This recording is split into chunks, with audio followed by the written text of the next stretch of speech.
খিলে মুরিদ দেয় নাম হলো গাঞ্জা বাবা তুমি ওগুলো টান মার গাও গুরু গাঞ্জা বাজাইলা কি দিয়া টানে টানে মজা পাই মাইয়া একখান দেখতে পাই গুরু গাঞ্জা বানাইলা কি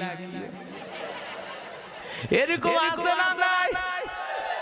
যেই পীরের দরবারে গাঞ্জা খাওয়ার ব্যবস্থা করা হয় বিড়ি খাওয়ার ব্যবস্থা করা হয় নারী পুরুষ একত্রে ঢোল তবলানে জিকির করা যায় দেখি নারী পুরুষ একত্রে ডুগি তবলা বাজায় মাথা লাফায় কিছু নারী দেখেন না চুল ছাড়ে যাচ্ছে মাতৃচার কথা আমি পাপী গুনাহগার বান্দা জহির কেমনে হব রে পাগার ও জহির বাবা নৌকার মাঝি আমায় করিও পার হায় হায় ওর বাবা বলে হাসনে ময়দানে নৌকা দে পার করি